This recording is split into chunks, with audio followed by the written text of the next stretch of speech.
Assalamualaikum warahmatullahi wabarakatuh. Alhamdulillah rabbil alamin wassalatu wassalamu ala syafil anbiya'i wal mursalin sayyidina Muhammad wa ala alihi wa sahbihi ajma'in. Kembali kita dalam membincangkan hukum-hukum tajwid, iaitu pada ayat yang terakhir dalam surah Ar-Ra'd, iaitu surah yang ke-13 dalam juzuk yang ke-13. Surah yang terakhir adalah ayat yang ke-43. Untuk itu sila tumpukan perhatian sahabat-sahabat semua di papan putih belakang saya akan menjelaskan tentang hukum-hukum tajwid yang terdapat padanya, dan kemudian kita akan membaca makna ayat yang kita baca nanti, insya-Allah.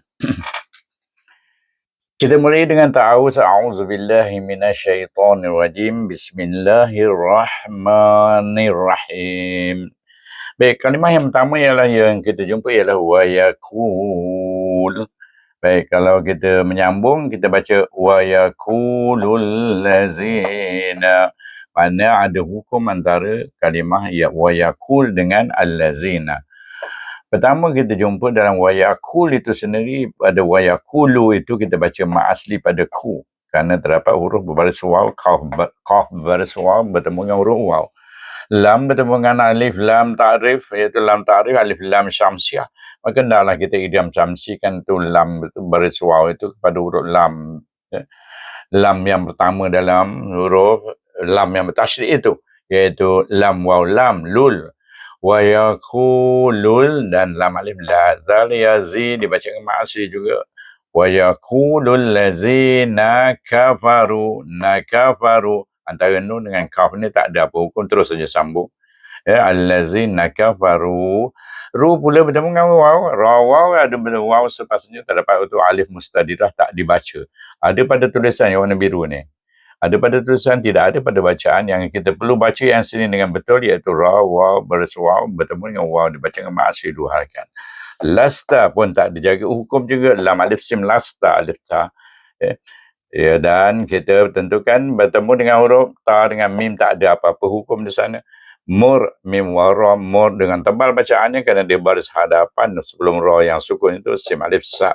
Dan lam alif nun lan. Baik, oleh kerana jim itu boleh berhenti, boleh wasal, iaitu harus berhenti dan harus wasal. Maka kalau kita berhenti, kita akan baca dengan mad iwad, kerana tanwin bertemu, ada selepas tanwin ada huruf alif, huruf mad. Untuk membaca dengan mad, kita kena gantikan baris dua itu kepada baris satu. Sebab itu dipanggil mad iwad, mad gantian, dan dibaca dengan seperti mad asli, dua harakat juga. Tetapi kalau kita menyambung baris dua bertemu dengan huruf kaf adalah huruf ifa hakiki sugro.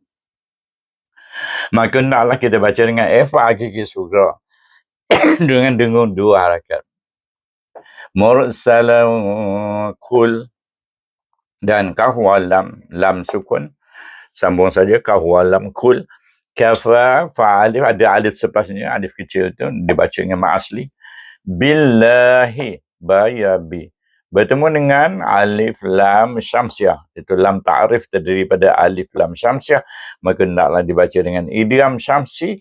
Oleh kerana sebelum kalimah Allah itu terdapat huruf berbaris ba berbaris ya, oleh kerana dia berbaris ya, hendaklah dibaca dengan nipis, dan kerana lam lafaz jalalah itu hendaklah dipanjangkan bacaannya dengan mad dua harakat. Wa kul kafa billahi, billahi sambung dengan syahidam baini. Sesambung terus dua kalimah ini.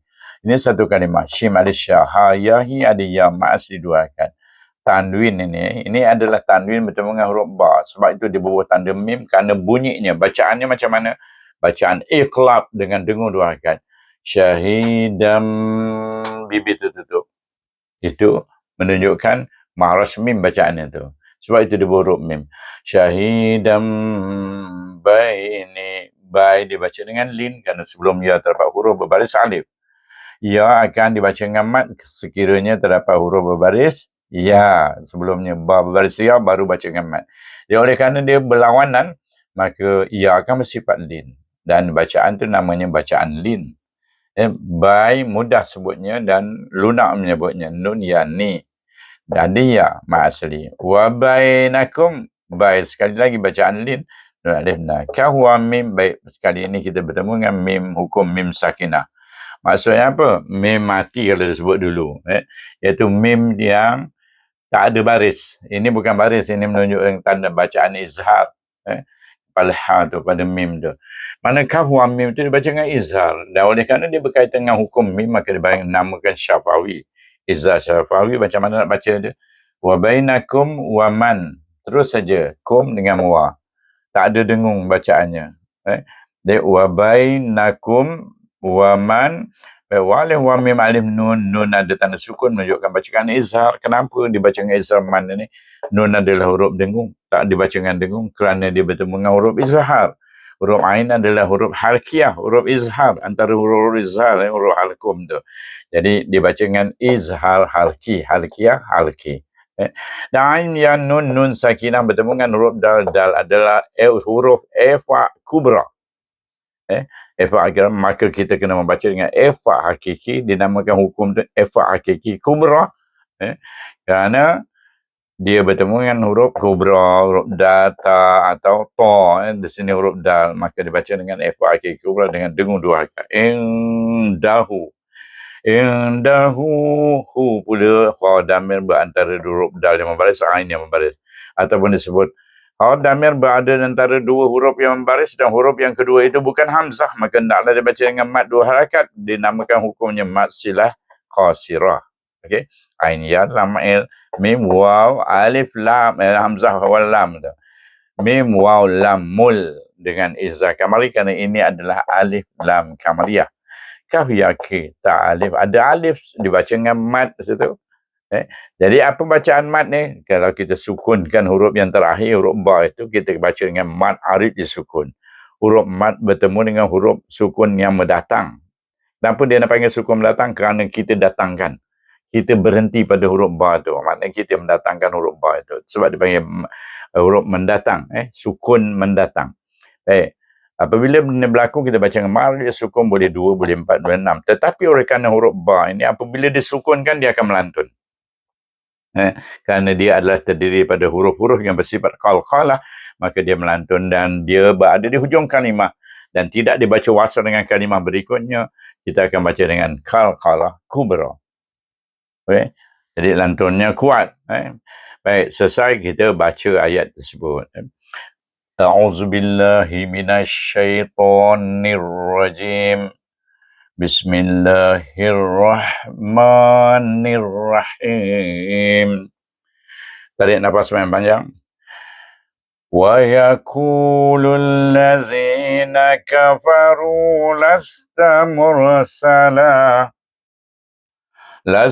mursalan wa qul kafa billahi syahidan wa baini. Tak ada wa. Qul kafa billahi syahidan baini wa bainakum wa man 'indahu ilmul kitab. Baik, itu bacaannya. Jadi kalau kita berhenti, kita bacakan ma'iwat. Kalau sambung, kita baca dengan efa. Jadi saya baca dua wajah tadi. Pertama, saya berhenti pada musallam. Baik, apa maksud ayat yang kita baca? Jadi saya bacakan maknanya sahabat-sahabat supaya faham apa maksud ayat. A'udzubillahi minasyaitonirrajim. Wa yakudan berkata mereka orang-orang kafir itu, lasta mursala.